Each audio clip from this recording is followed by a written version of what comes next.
audio, main camera, side camera, top camera, face camera, and screen capture. This is composing music. So in the last episode, I really think I rushed things too much. Half the reason why I'm not calling it 2 hour tracks is I'm not going to keep to 2 hours. And I've decided that's going to be for the best. I'm going to try and create a good quality piece of music that I'm happy to use in any of my videos because it doesn't sound like MIDI, it doesn't sound like I've just played in the strings, it sounds natural. The last one didn't quite get up to my standard. So this one is going to be a bit more relaxed. I'm going to take my time. If it needs more work, I'm going to do more work to it. So, I've got my template loaded, let's just get straight into it.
Sometimes a track writes itself, and if you have a look at what I'm doing here, I am just extending it over and over and over again because, have a listen to this.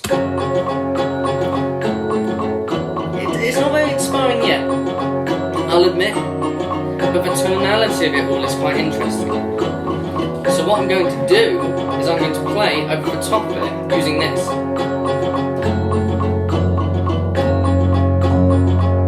Bit of bass. Sort of works. Now I'll add the right hand.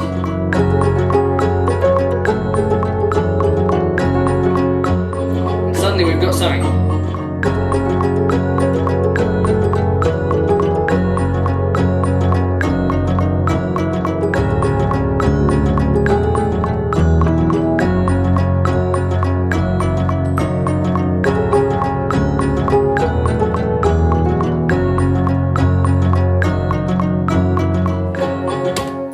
I've just got myself a verse and a chorus. What I'm going to do is I'm going to press capture recording. Boop. And we've got this. So all I'm going to do is I'm just going to chop that up. I'm going to whack that there, do this there, cut that, move this over here like that. And now it starts in the right place. I'm now going to open this up. I'm going to grab the MIDI in the bass and synchronize that. I'm going to grab the MIDI in the top and probably going to ignore that because I imagine my rhythms are really not going to be to a grid. Oh, why do I sound like I'm rushing? Oh, maybe just because I really like the sound of it so far. Okay, here we go.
My mind is in just a world of music at the moment.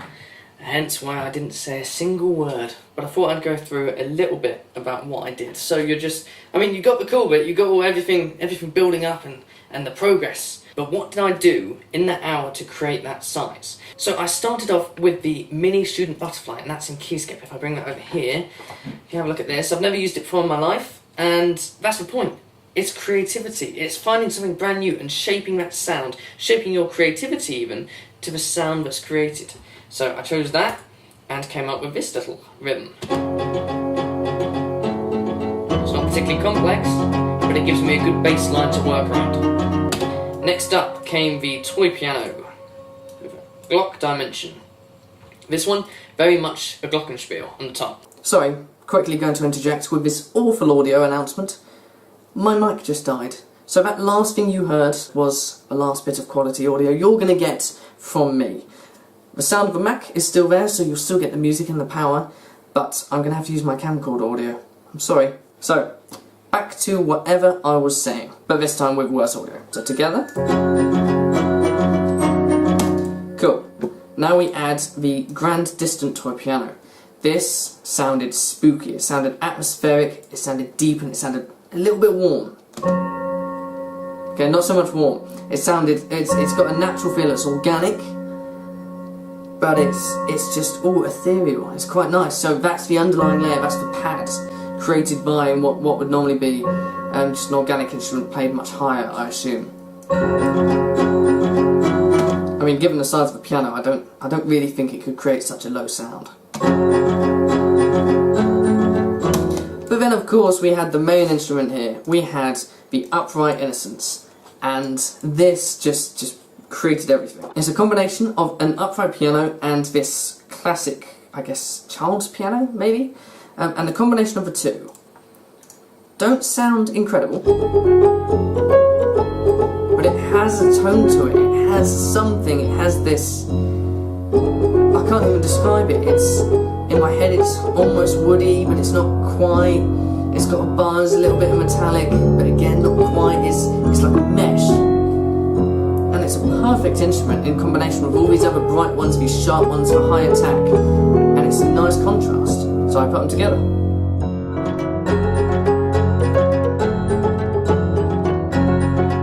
And of course it provided us a melody.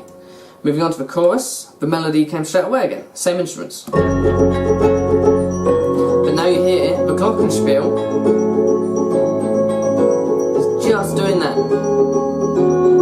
It's moving it along, the speed has increased, the movement of the glockenspiel sounding toy piano has given it forward momentum.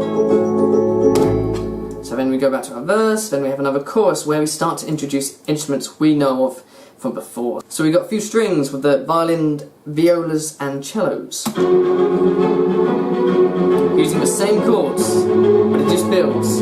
It's movement, it's really aiming to go somewhere, and what I really discovered is, especially in the viola, is don't repeat one bar going upwards to create that tension. Use two bars very similarly so it doesn't sound really repetitive. So the first one is this, and I've actually turned off my camera, so just have a listen. And the next bar is this. And together.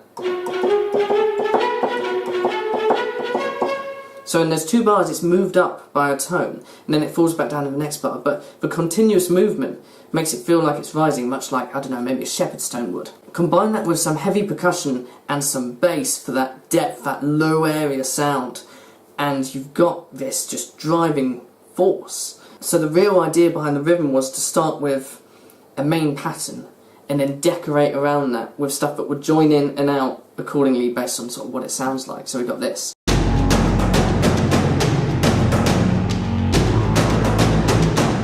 So we've got this in the background continuously. That was really annoying to play. My brain just sort of broke down halfway through.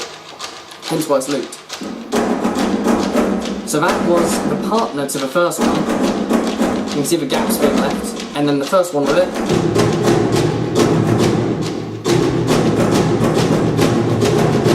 Works with the bass.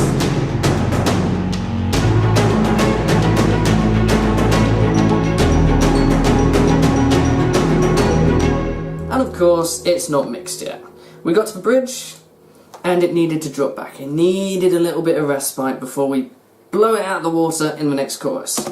I won't play it because of course you heard me play it the first time, but it's just a full string section, and I just sort of improvised what chords I was going to go around, didn't have a particular direction or ideas. I mean, none of this is planned. All of this is just instantaneous. Does this work with this? Does this work with this? And just go for it. Hence why I can end up doing it in under an hour to create this part. But the details, that's what takes a little bit of time. So we have a bridge, and then we come back to a chorus, a double chorus even. Maybe it'll just be a chorus and a half, because I think that's where it should fall off. But for now it's a double chorus, and I've included the old favourites, the full sawing strings and French horn.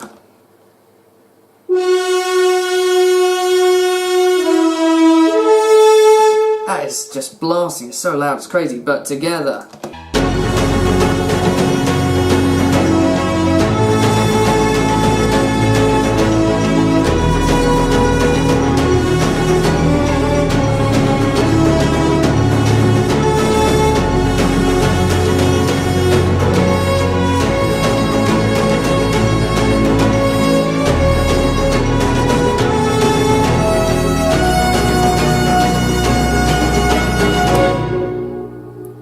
So I'm going to leave it on that. I've loved creating this so far. It's really growing on me. So hopefully the next part will be released tomorrow. Not sure on that, but either way, you will see it by the end of the week. You will see this completed all the way through. You will see it mixed as well, not in the same way I did the last one. No chance. I'm not risking ruining the track that badly again. This is going to be a big one, and I hope you'll join me to see it through to the end.